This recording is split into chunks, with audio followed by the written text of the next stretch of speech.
Christmas night has a way of revealing what people try to hide the rest of the year. The lights are softer. The silence between songs feels heavier. And when you walk onto a stage on Christmas, you're not just singing to an audience. You're standing in front of memories, losses, hopes, and wounds that people carry quietly. That night, the world expected celebration. Tradition. They expected a familiar voice to wrap Christmas in comfort. What they didn't know was that my voice was carrying something else too. Backstage, the air smelled like pine and warm cables, a strange mix of holiday decorations and professional pressure. I could hear the crowd humming, laughing, waiting. Christmas sweaters. Families. Millions watching from living rooms where joy and loneliness sat side by side. I stood there holding the microphone, feeling the weight of the season press against my chest. Christmas had never been simple for me. It carried faith, yes, but also absence, expectation, and the quiet ache of being loved by the world while still feeling unseen. That night, I wasn't thinking about notes or perfection. I was thinking about truth. Because sometimes a voice doesn't just entertain. Sometimes it exposes everything you've been holding together. When I stepped into the light, something shifted. Not just in me, but in the room itself.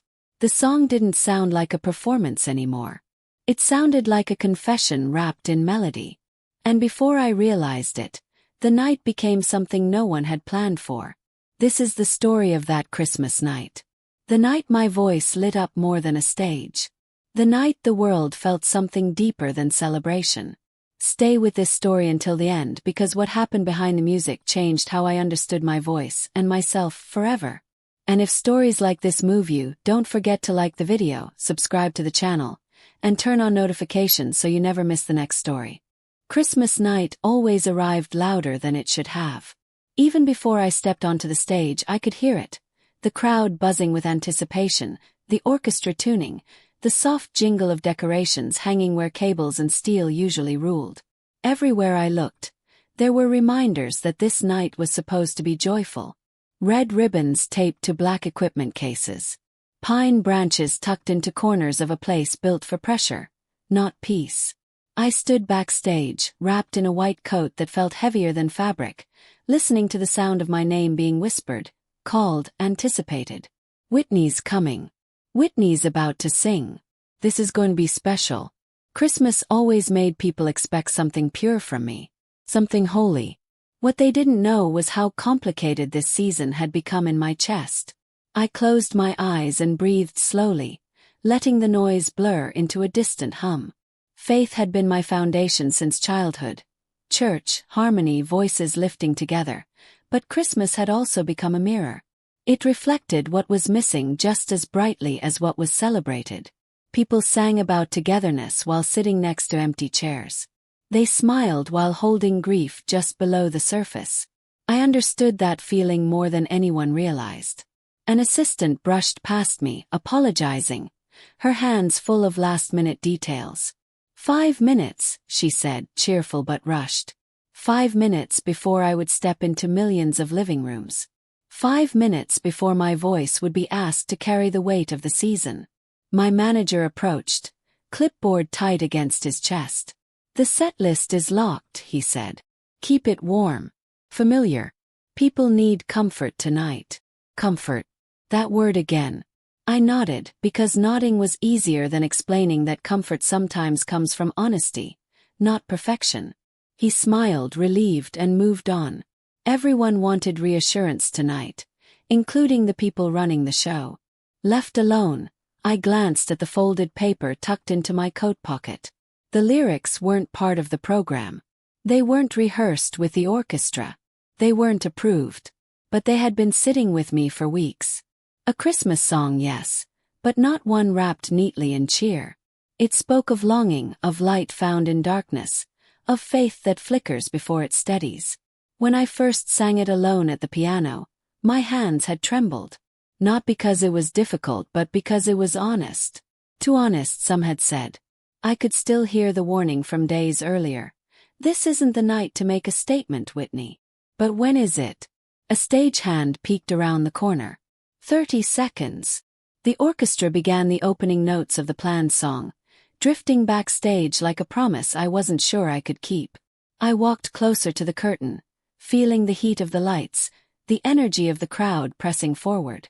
Somewhere out there were families holding hands, children waiting to feel something magical, people hoping this night would soften whatever the year had taken from them. I touched the cross at my neck and whispered a quiet prayer. Not for strength, I had learned how to summon that on command, but for clarity. Let me give them what they need, not just what they expect. As I stood there, I noticed movement behind me. Not frantic, careful. Two men near the soundboard exchanged looks. One of them glanced at me, then quickly away. It was subtle, but it made my stomach tighten. Something felt off. The curtain began to rise. Applause rolled toward me like a wave, warm and trusting. I stepped forward, smile in place, posture perfect, the version of myself the world recognized instantly. The lights hit, blinding and beautiful. The orchestra swelled. I sang the first song exactly as planned. Every note landed clean. The crowd responded the way they always did. Grateful, emotional, comforted. But inside, something pulled at me, persistent and quiet. This isn't it.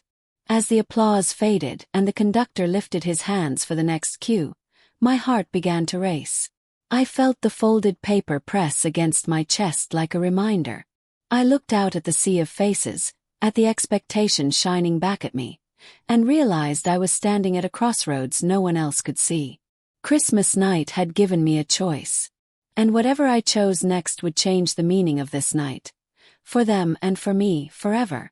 The applause faded slower than usual, lingering in the air like people weren't quite ready to let go of what they'd felt. I smiled, bowed my head slightly, and waited as the orchestra prepared for the next song. Everything was moving according to plan. Too smoothly. That was when I noticed the quiet signals. A stage manager touched his earpiece and frowned. A lighting technician leaned closer to another, whispering urgently. Near the wings, my manager stood stiff, eyes fixed on the setlist in his hands as if it might change on its own. None of it was dramatic. None of it was obvious to the audience.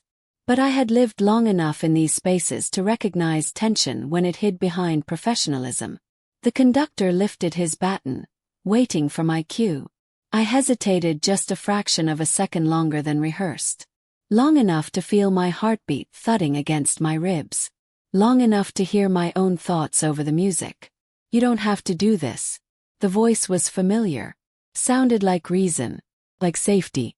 Like every moment I'd chosen the easier path because it was quieter. I stepped closer to the microphone. The opening chord of the planned song filled the hall, rich and comforting. Christmas perfect. The kind of sound people leaned into with relief. I sang the first line, letting it glide out of me the way it always had. The crowd relaxed. Smiles spread. Phones lifted. But as I sang, my eyes drifted to the first row. A woman held her child close, rocking slightly. A man beside her stared at the stage without blinking. His face tight, like he was bracing himself. In the distance, I saw someone wipe their eyes before the song had even finished. They weren't here just for cheer. They were here for meaning. I finished the verse and let the final note hang longer than written. The orchestra softened, instinctively following my lead. I took a breath that felt deeper than any I'd taken all night. And then I did something no one backstage expected. I spoke. "Merry Christmas," I said, my voice gentle but unguarded. "Tonight is a night of light, but also of truth." The conductor froze.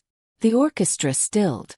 A ripple of surprise moved through the crowd, followed by a hush so complete I could hear my own breath echo in my ears. Backstage, I knew alarms were going off. This wasn't scripted. This wasn't approved. But the silence didn't feel dangerous. Felt sacred. "There's a song I've been carrying with me," I continued. "And tonight, I feel like it belongs here." I glanced toward the wings. My manager shook his head, barely perceptible. A hand rose, signaling cut. The stage director mouthed my name, closed my eyes, and began. The first notes were softer than anything I'd sung that night. No orchestra, no swell. Just my voice, steady and exposed, filling the space on its own. The lyrics spoke of waiting, of quiet prayers, of light that arrives not in triumph but in patience. The crowd didn't move. They leaned forward. As the song unfolded, I felt something shift, not just in the room but inside me. This wasn't performance. This was presence. I wasn't reaching for them. I was standing with them. Halfway through the second verse, the orchestra joined me, cautiously at first, then fully, like they'd been waiting for permission. The sound grew, but it didn't overwhelm the words. Carried them. I could see my manager now, pacing. Voices arguing near the soundboard. Someone pointed toward the clock, then toward me. Another person reached for a switch, and stopped. Because the audience had begun to cry. Not quietly, not politely. It was visible, collective. A reaction no control booth could undo without being noticed. I sang the final line with my eyes open, looking directly into the crowd. When the last note faded, the silence returned, thicker than before. For a moment no one breathed. Then the applause came. Not explosive, not wild, reverent. It rolled through the hall slowly, deliberately, like people were afraid to break what had just been shared. I felt tears sting my eyes and didn't hide them. I let them fall, shining under the lights. Backstage chaos erupted.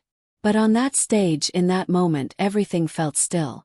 And as I stood there, absorbing the weight of what I'd done, I realized something unsettling. This song hadn't just changed the night. It had crossed a line. And I had no idea how far the consequences would reach once the Christmas lights came down. The consequences arrived before the applause fully died. I felt it first in the air backstage. Tighter, colder, stripped of the warmth that had wrapped the stage moments earlier. As soon as I stepped behind the curtain, hands reached for me, guiding me down the corridor with smiles that didn't reach their eyes. That was powerful, someone said too quickly. Another voice followed. We'll talk in a minute. The hallway buzzed with hushed conversations that stopped when I passed. Clipboards were lowered. Headsets turned away.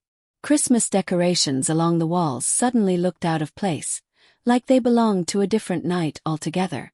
My dressing room door closed with a soft click that sounded louder than it should have. For a moment I stood alone, listening to my own breathing. My reflection stared back at me from the mirror, stage light still clinging to my skin, eyes brighter than usual, almost defiant. I didn't recognize the woman entirely, but I didn't look away. I knew what I'd done. And I knew I didn't regret it. The door opened without a knock. My manager stepped inside, followed by the executive producer and a woman from the network whose smile never changed, no matter the situation. They sat without asking. I remained standing.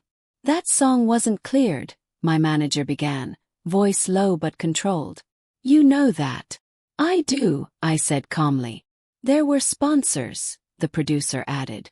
Timelines. Agreements. He nodded. There were people out there who needed it. The woman from the network tilted her head, studying me like a problem she hadn't expected tonight. Whitney, no one is questioning the emotion. The reaction was undeniable. But unpredictability makes people nervous. I smiled faintly. So does honesty. Silence stretched between us. Finally my manager sighed, rubbing his forehead. Do you have any idea how many calls are coming in right now? Some, I replied. But I also know how many hearts opened tonight. He looked at me then, really looked, and whatever he saw made his shoulders drop slightly. Just next time, he said. Tell us first. I didn't answer because I knew there might not be a next time like this. After they left, I sat down slowly, the adrenaline finally loosening its grip. My hands trembled. Not from fear, from release. I'd held that song inside me for so long, waiting for the right moment, the right permission. Tonight I'd given it to myself. Later, as the venue emptied and the night deepened, I slipped outside with a coat draped over my shoulders. Snow fell lightly, barely visible under the streetlights. A few fans still lingered behind the barricades, hopeful. One woman caught my eye. She was older, wrapped in a worn scarf, holding a small paper bag close to her chest. When our eyes met, she didn't scream or reach out. She simply pressed a hand to her heart and mouthed, "Thank you." I walked over before security could stop me. She shook as I took her hand. "I lost my husband last Christmas," she said softly. "Tonight, you made it feel survivable." The words settled into me, heavier than any review or headline ever could. Back in the car, city lights streaked past the window as my phone buzzed non-stop. Messages, alerts, questions, praise tangled with concern. I ignored them all and stared out into the night. For years, I'd believed my voice was enough. Enough to carry the joy. Enough to hide the pain. Enough to keep everyone satisfied. But tonight had shown me something deeper. My voice wasn't just a gift. It was a responsibility. And responsibility didn't always align with comfort. As we drove, I thought about the songs I'd chosen not to sing. The truths I'd polished smooth so they'd fit better on the radio. The moments I'd swallowed my instincts in favor of approval. That line I crossed on stage hadn't been reckless. It had been inevitable. When I finally reached home, I sat alone in the quiet, Christmas lights glowing softly in the corner. I replayed the night in my mind. The silence, the tears, the stillness after the final note. Whatever came next, backlash, praise, pressure, I knew one thing with certainty. I could never go back to singing safely. Because once you let truth out into the world, even softly, it refuses to stay quiet again. The morning after changed everything. I woke up before the sun, the house still wrapped in silence, Christmas lights blinking lazily as if nothing extraordinary had happened the night before. For a few seconds, I allowed myself to pretend it had all been a dream. The crowd frozen in awe, the song they told me not to sing, the tears I saw from the stage. Then my phone vibrated. Once. Again and again. Reality rushed back in.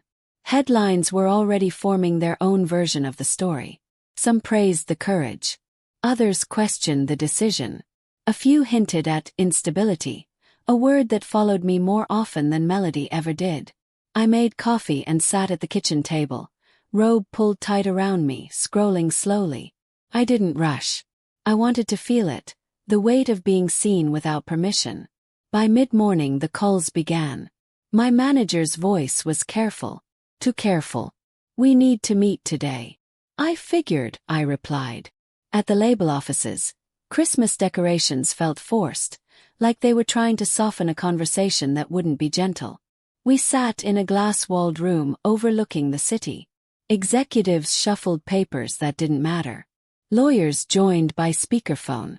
Everyone spoke in turns using words like brand, risk, expectations. No one said art. No one said truth. Finally I spoke. "Did you listen to the audience?" They exchanged glances. "We saw the reaction," one executive said. "It was strong." "Strong," I repeated. "That's what happens when people feel recognized." Another executive leaned forward. "Whitney, you're bigger than a moment. You represent something stable. Reliable." I smiled sadly. People aren't stable. Why should I pretend to be? Silence again. This time heavier. When the meeting ended, there was no punishment. No official reprimand. Just an unspoken understanding. I had shifted something. And shifts made powerful people uncomfortable. Outside, the city moved as usual. Cars honked. Shoppers laughed. Somewhere, Christmas music played. Life didn't pause just because I decided to be honest. That realization hurt more than the criticism. Over the next few days, letters arrived. Real ones, not emails. Handwritten notes from fans who said that song had found them in hospital rooms, empty houses, quiet grief. Parents, widows, people who had never written to a singer before. I read every one. At night, alone, I sat at the piano. I didn't sing for anyone. I didn't record. I just let my fingers wander, discovering sounds I'd avoided because they didn't fit anywhere neat. For the first time in a long while, I wasn't trying to impress. Still, fear crept in. What if this honesty cost me opportunities? What if the silence after applause grew permanent? What if being real made me less lovable? Those questions followed me into rehearsals, interviews, even church. People hugged me tighter now, as if I might break, or as if I already had. One afternoon my mother sat beside me, her presence grounding as always. She listened quietly as I spoke, not interrupting, not correcting. When I finished, she said, "Baby, your voice was never meant to protect you. It was meant to reveal you." The words stayed. That night, I stood in front of the mirror again, the same mirror from backstage, but a different woman looking back. Less polished, more exposed, still standing. I realized then that the fear I'd carried for years hadn't come from the world. Came from believing love was conditional. Sing this way. Behave that way. Feel but not too much. That Christmas performance had cracked the illusion. And through that crack light poured in, whether I was ready or not. I didn't know what the next chapter of my career would look like. I didn't know who would stay, who would leave, or how the industry would respond long-term. But I knew something deeper. If my voice wasn't enough to keep everyone comfortable, then comfort had never been the goal. Truth was. And once you choose truth, even quietly, your life stops being about applause, and starts being about alignment. That realization didn't save me from struggle. But it finally gave meaning to the sound I'd been carrying all along. By the time the next performance arrived, the weight of expectation felt heavier than ever. Not because the audience doubted me, but because they were waiting for something. Another revelation. Another breaking point. Another moment they could label and replay. Backstage, the air smelled of hairspray and nerves. The crew moved with quiet efficiency, pretending this was just another night. I watched them from my chair, hands folded in my lap, listening to the distant murmur of the crowd filtering through the walls like a restless tide. Closed my eyes. For years, the stage had been my refuge. Lights on, doubts off. Sing the song, hit the notes, leave nothing unfinished. But now the refuge felt exposed. As if the stage itself had learned my secrets and might whisper them back to me once I stepped into the light. A voice inside asked the question I'd been avoiding. Who are you when the song ends? The stage manager knocked softly. 2 minutes. I stood, smoothing my dress, catching my reflection in a mirrored panel. The woman staring back looked familiar. The hair, the posture, the confidence people expected. But behind her eyes lived someone quieter, more tired, more awake. I whispered, "Just breathe."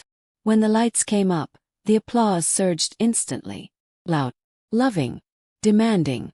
I walked to the microphone, smiling automatically, letting the rhythm of clapping steady my heartbeat. The first song went exactly as planned. The second too. The crowd responded with relief, as if they'd been afraid I might drift too far from what they recognized. Then came the pause. That small space in the set where I usually spoke, thanked the audience, moved on. My band glanced at me, waiting for the cue. I held the microphone closer. "I want to tell you something," I said. The room quieted in a way that felt almost physical. "People think that when you sing for a living, you're always brave," I continued. "But bravery isn't standing here. Bravery is being honest when no one is clapping." Some heads nodded. Others leaned forward. "I've spent a long time trying to be the voice everyone needed. Tonight, I just want to be the voice I am." The band understood. They followed me into a stripped-down arrangement. No spectacle, no armor. Just melody and breath. As I sang, I didn't search for perfection. I let the notes bend. I let silence sit where it wanted.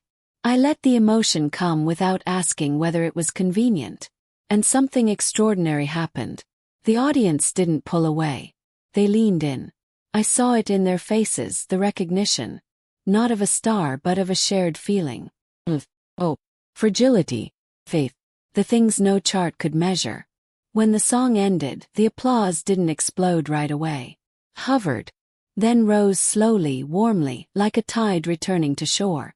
I walked off stage shaking. Not from fear but from release. Later that night, alone in the dressing room, I removed my makeup piece by piece. Each wipe felt symbolic, like shedding versions of myself I'd worn too tightly for too long. I thought about the little girl who used to sing in church, who believed her voice was a gift meant to serve something bigger. Somewhere along the way, that belief had gotten tangled with expectations, contracts, headlines. But it wasn't gone. It had just been waiting. The days that followed weren't magically easier. Honesty didn't erase pressure. Vulnerability didn't cancel consequences. Some doors quietly closed. Some conversations grew colder. But something else happened too. New songs came. Songs I hadn't known how to write before. Conversations deepened. Silence became less frightening. I stopped trying to outrun my fears. I started listening to them. One evening, as Christmas lights were being taken down across the city, I sat by the window, watching reflections fade from the glass. I realized that the moment everyone remembered, the Christmas night, the song, the risk, wasn't actually the most important part. The most important part happened after. When I chose not to retreat. When I chose not to apologize for telling the truth. When I chose to keep singing, not louder but truer. That was the shift no one saw on stage. And it was the one that changed me forever. The final performance of that season didn't come with fireworks or headlines. It came quietly, almost unnoticed by the world that usually watched my every move. And somehow that felt right. I stood backstage on another cold night, the kind where your breath shows and your thoughts get louder. The Christmas decorations were gone now. No twinkling lights. No pine scent. Just cables on the floor, muted voices, and the familiar hum of anticipation. This time, though, the pressure felt different. Not lighter, clearer. I wasn't here to prove anything. I was here to finish something. As I waited to walk on stage, I thought about how many times I had been told what not to sing, how to sound, who to be. Not always cruelly. Often it came wrapped in concern, strategy, or protection. This isn't right for your image. This might divide people. This isn't what they expect from you. For years I had listened. Sometimes out of fear. Sometimes out of exhaustion. Sometimes because it was easier to be guided than to stand alone. But that Christmas night had cracked something open. It taught me that a voice doesn't lose its power when it tells the truth. It finds it. When I stepped onto the stage, the applause came as always. Familiar. Warm. I smiled, but I didn't cling to it. I knew now that applause fades faster than honesty ever does. The set unfolded smoothly, song after song, until I reached the final one. The one I had been warned about. The one people said was too raw, too personal, too much. Took a breath. This song, I said softly, isn't about perfection.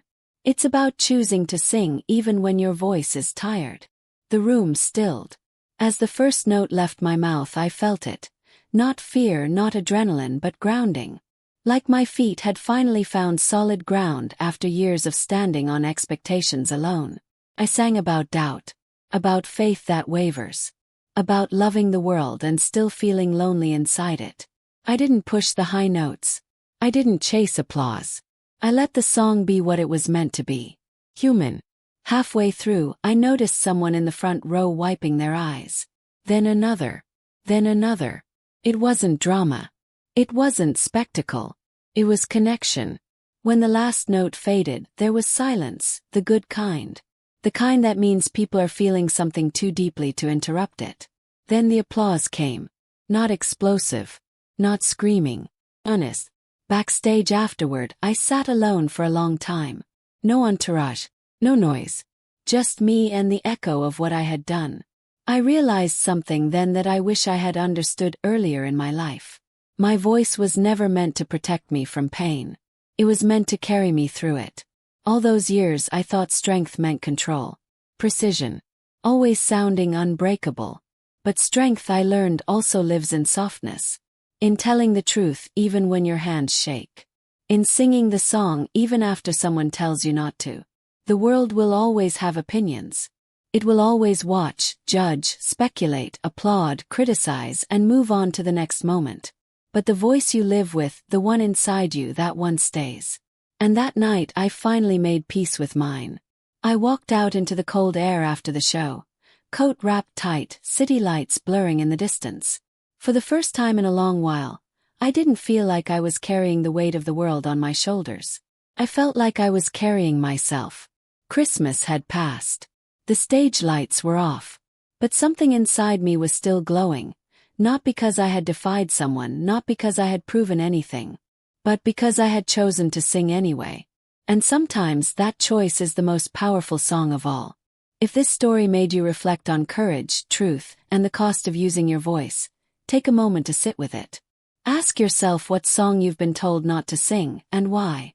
And if this story moved you, don't forget to like the video, subscribe to the channel, and turn on notifications so you never miss the next story.